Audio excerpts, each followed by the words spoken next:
I think it's worth remembering that a lot of smaller countries couldn't actually afford to buy Hollywood product.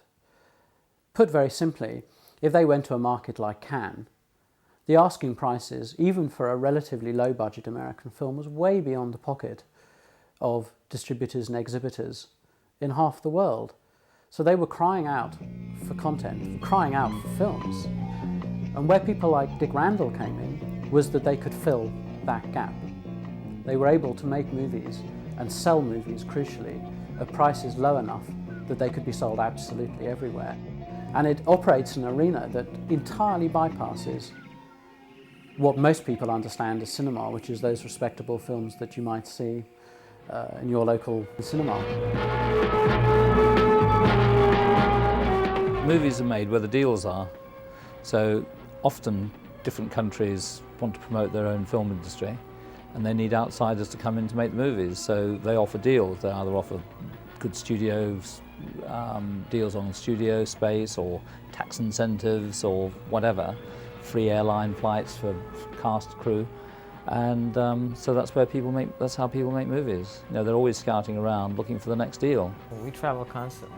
It'd be 6 months in Thailand, 6 months in Philippines, 6 months in Hong Kong. We live mostly in Hong Kong though, so we live 6 months a year in Hong Kong, and then the rest 6 months between London and Rome. The man was busy. He made 30, 40, 50 movies, and then once you start to recognise the name, more crawl out of the woodwork, 60, 70, 80 movies. He seemed to go to a number of different countries, and within 10 minutes of setting his foot on the tarmac, he had a film in production. It was all about the business. It was all about, you know, who he could meet to do the business, and, you know, what can we put this one together? Can we go and screen this? Can we do that? You know, he was obsessed with this. He was a workaholic. Hey, I take it all back. You'll go far in this business. Dick's thing was, could he make the movie, you know, could he make it work? Could he sell it? So has it got the correct ingredients? Has it got the right title? And, you know, the sort of the romance around the locations and action and adventure, whatever it was that he thought ought to be in it. And if it had all the plus signs in the right place, then that's what he'd go for.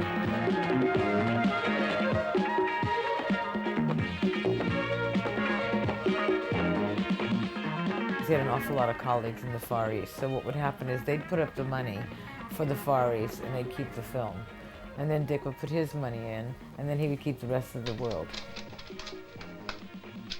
Here's $50,000. One of the intriguing things about Dick Randall is that he was very often on the crest of the wave. He discovered in one of his trips a kung fu movie. He had bought the rights to it to sell in the West, and nobody had seen kung fu before. They hadn't a clue what it was, and he suddenly came up with this sort of new type of action movie, and everyone wanted a piece of it. And so a young Chinese-American lad became the biggest box office attraction to hit the motion picture screen since James Dean. Because he was very good friends with Bruce Lee. I mean, Dick and Bruce Lee's father, they were all very good friends. So that's how it all started. So Dick really made his big capital. His big breaks came in the Bruce Lee genre.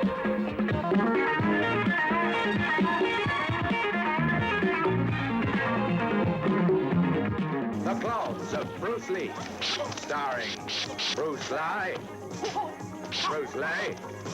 Bruce Tai, and Dragon Lee. These identical specimens of the late Bruce Lee are trained in all the martial arts through scientific techniques. He'd buy a film for the world for $50,000 and he'd sell it for $400,000, just in America. Here's $50,000. Because nobody else was interested in it, you see, and he was very interested in it. He did deals all over the world with it. If we're successful with this, then there'll be more money than we can use. All the films are based around a given hook, and that's going to be, you know, exotic locations. Actors you recognise perhaps a little bit after their prime. What are you waiting for? Go do it! Ladies taking their clothes off.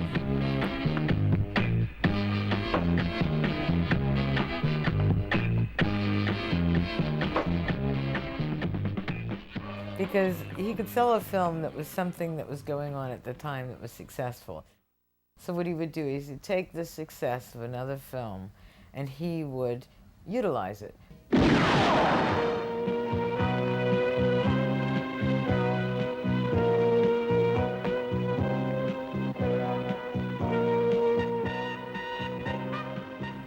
Double O, I called you here because of the kidnapping of Von Kohler.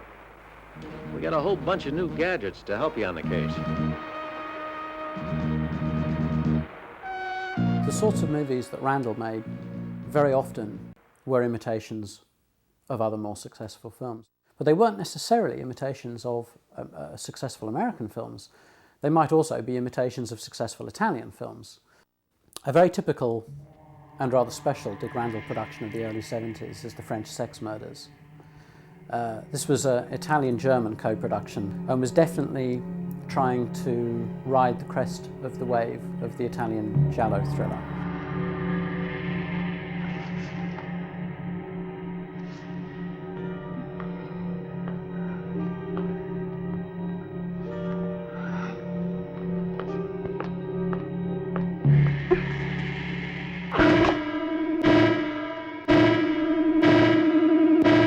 One of the striking things about The French Sex Murders is its wonderful cast. You could think of Anita Ekberg, Howard Vernon, Rizal Baneri, the voluptuous Barbara Boucher, Robert Sacchi, who was very famous for both looking very much like and appearing as Humphrey Bogart. The playboy Rolf Eden, who had made his money opening and successfully managing a number of nightclubs. And it seems fairly likely that his appearance in the film may well have had something to do with the financing of the picture. One of the pleasures of watching Dick Randall's movies is actually watching Dick Randall appear. Yeah, I think he just enjoyed sort of being in amongst it all. I don't think he took himself too seriously as an actor. Look, Hassan, you've been a regular at Madame Colette's for some time. Now, there's been 2 murders. What do you got to say for yourself? I go there for pleasure. I wouldn't kill for it. He liked being in the movies. Yeah, he loved it. Yeah. He liked being the big cheese. Dick appeared in a lot of the movies that he produced, ideally standing behind some kind of cover, oogling girls undressing. You know, and if ever there was a typecasting for Dick Randall, it was that. Yeah, well, Dick liked looking at dirty magazines and eating Chinese food. That was sort of his pleasures. Why not? And why not? They were both magnificent, believe me. Either one could shorten your life by 10 years. He had a great sense of humor, you know, and he had this kind of like low, underhanded humor, so he was always taking the mickey out of everybody. Everybody. Somebody'd come in and he'd giggle about it. Somebody, you know, he'd make some kind of comment. I was best man at Dick's wedding, and it was a very interesting occasion in Chelsea, the famous Chelsea registry office. And I do remember that the wedding was stopped 3 times during the course of it because there was a mirror behind the person who was carrying out the ceremony, and when I looked in the mirror I could see Dick's reflection and vice versa. So every time we caught each other's eye we started laughing. The 3rd time she said, right, if this happens again we're going to cancel the wedding. He was a very amusing character and not always politically correct in his actions or what he said or what he did, but underneath, a heart of gold. I've spoken to a number of people who worked with him, and they all say that he was one of the nicest people they knew. And when you think that he was working in industry, and in particularly the lower end of an industry where most people want to spit on the floor before mentioning the name of a producer, here was a guy that everyone seemed to really like. Dick was always very humorous. He would come on set and his personality was a humorous one. Usually the producer comes on set and you think, oh, somebody's going to get fired, or he doesn't look happy, you know, there's always whispering in the corner. There was never any of that with Dick. He'd come on, arrive with his girls and his cash. So perfect producer, really.